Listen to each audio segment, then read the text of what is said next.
character-based, how to say, character development education on colleges and universities in Kathmandu.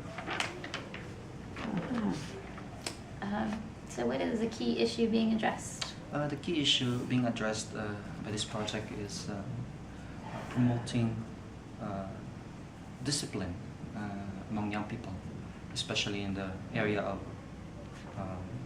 morality, specifically like being responsible in their sexual behavior. Okay, and why? What is the objective there? The objective of the project is to empower young people to focus on their careers and to attain their highest level of potential before engaging with any sexual activity, which we believe that will hamper their development, their potential. They will be more successful in life if they will focus first on their own careers and their engaging with their talents and abilities and exploring their talents and wait at the right time before engaging with sexual activities. And what would you consider your major accomplishments so far? I think a major accomplishment is being able to tour around and being warmly accepted by around more than 50 schools and universities in Kathmandu and outside the valley. Being appreciated by the principals and the teachers and being asked to come back again, which is very difficult because of our hectic schedules also, and we have been I think we have a lot of good impression from the educators, from the academy. And what about the students themselves? Of course, and the students, I think we have diverse response. We can see good response from those students who are, I think, are excelling already in their schools. But some are just neutral. But for some, they are a bit challenged. I think those who are, I may say, a little bit liberal students, and they're probably having already sexual interactions. So probably it's a challenge for them. So, but it's a good challenge. And what is some key important background information, maybe about your organization or? The important background information is that this project is being developed by the Universal Peace Federation in accordance with our goal for world peace. And we believe that peace is a luxurious word for a hungry stomach. And we realize that for peace to settle, people should be prosperous first. If people are prosperous, and then they can think of higher ideals. And we believe that for prosperity to appear, individuals must be successful, and that comes from disciplined students, disciplined young people who are fully engaged with their potentials, who have developed their potentials to the highest level and becomes an asset to the community, an asset to the society. Those who are engaged with social activities. Yes. Can I ask you what your definition of prosperity is? What I believe prosperity is that I think it's an opposite of scarcity, and to have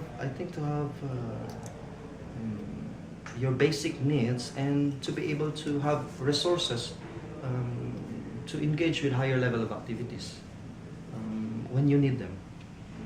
The availability of resources in that society or opportunities in that society whenever people need them. So what does success look like to your organization? We define success as, okay, that is a very important question. Success, we define success as it is a comprehensive, in our organization we define it as a comprehensive view. First, you must be successful personally in your character, in your values, in your norms, and next stage you must be successful in your family relationships. You must have a very strong family, and healthy families, a good relationship, and also with your neighborhood. And the third stage is you must be financially successful, being able to provide economically to your needs and to your family's needs, or even to those who are in need. And maybe I didn't ask the question correctly, but for your organization, what does success look like? So what do you consider a success at the end of the year, when you look back on the work that you've done for the year? How do you know you've been successful? If the person is truly happy with what he's doing. No, not at an individual level, but at an organizational level. Do you understand what I'm saying? Okay. I think. Are you asking about our organization? Yeah. What is it? You said you're working with the Universal Peace Federation. Universal. So what does success look like for the Universal Peace Federation? I think if we can achieve lasting peace, sustainable peace, and then our organization, I think, will be successful. Okay. What are your developmental learnings in doing this? All right. Our broad developmental learning is that sharing what we learn to other people and inspiring them is a great contribution to society. What I learned while touring around and engaging with young people, what I learned is that I'm touching their lives. I'm changing them. Not really me. It's the activity itself. But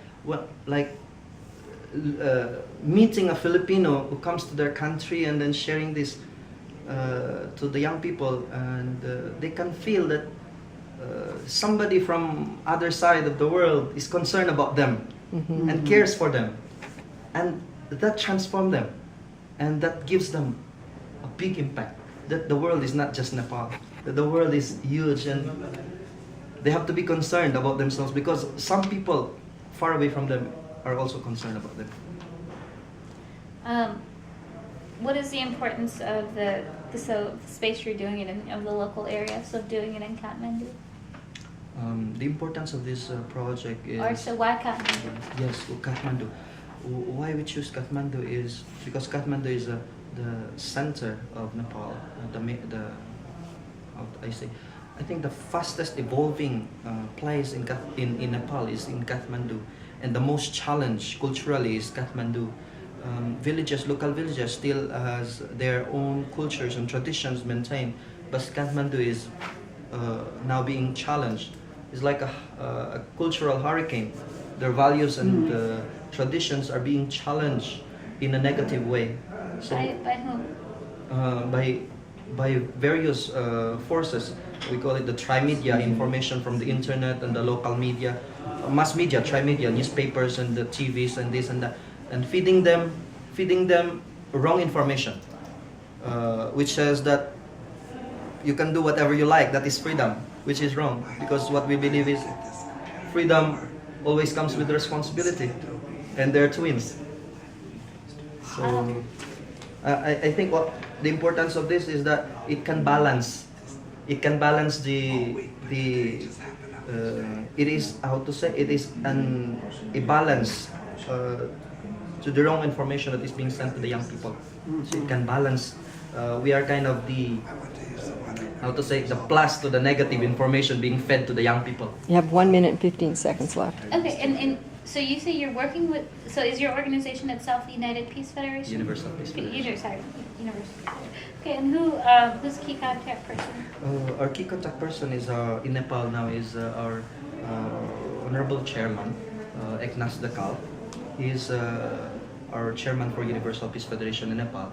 He's currently Nepal government minister for poverty alleviation and cooperatives.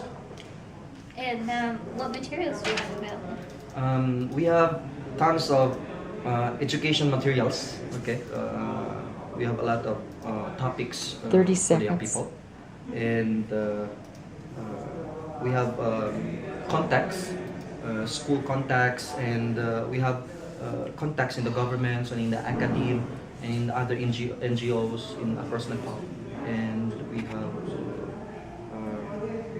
we call it VIPs, okay, from different areas of society. VIPs. How to say? people who have positions, certain positions in different. Well, Scientology has that strategy also. Okay. Yeah. Different areas of society, let's say in. Celebrities and famous people like ministers of anti-poverty. So because we need contacts in order to get access Context to get into those yes, schools. yes, true. So yeah, that's. I have a question I wished you had asked me, which was what are any conflicts of interest that you might have? Like if you're a religious group, you can't go into a school in the United States because there's a separation of church and state, and you're not allowed to proselytize your ideas in schools. So, do you see any conflict of interest of being an organization so affiliated with a religious organization? We don't see any conflict here in Nepal. I have not. I've been to USA. I have heard a lot of kind of friction with this kind of projects inside schools in USA. But so far, I have not. I think this is great with Nepal. They are so open-minded. Do you ever discuss that the values you espouse are religious values, or do you just say You tell them? do you just say that they're moral values and that's what they ought to be doing? Universal. We call it universal values. They are both interreligious and scientific, historical. They're logical. So you don't tell them that it's your doctrines of your church that We don't you are. promote. We don't promote any specific. And what if people are very interested in learning more? Then is there? We They have, recruit we have, them. we have seminars. They can come to our training centers. We have 4-day seminars. How long have you been working here in Nepal? 2 years. Okay. How many people are doing this work in Nepal for the Peace Federation?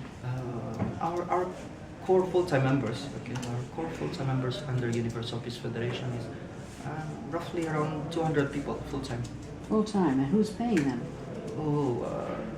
Okay, we have local support and we have international support. Of course, we have our international office in New York. And Do you get a majority of your support locally or internationally? I'm not sure. Financial support. Financially support, okay. We have a huge financial support from international, but also we have big foundation locally. But international, the Unification Church, or international governments are giving you money?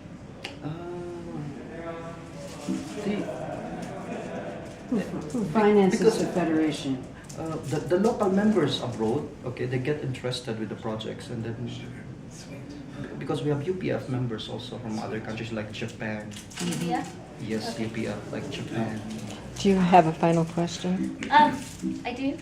I guess I'm wondering is you said that the values that you're espousing are historical and are things that make sense and they're logical. So I'm wondering if you see that there is, in community development work, if you study community development work, a lot of what we've learned throughout the years, if you research it, is that communities often hold the answers and keys to their own 5 minutes. success. And so if you support what it is that the community believes and works at the community level with their own beliefs, instead of kind of bringing outside beliefs, that you tend to have a more successful rate of actually developing the community. So I'm wondering, in that history, do you take that kind of historical context into your work? Yes, absolutely. We use the local traditions. We empower them. Like for example, Shivalingam, or they say. But so that's here in Nepal. But what about a local tradition that promotes polygamy? I've never experienced working with communities which are into polygamy, so I can't comment on this area. I have no experience yet. Hopefully in the future I can come to this kind of societies. Okay. Thank you.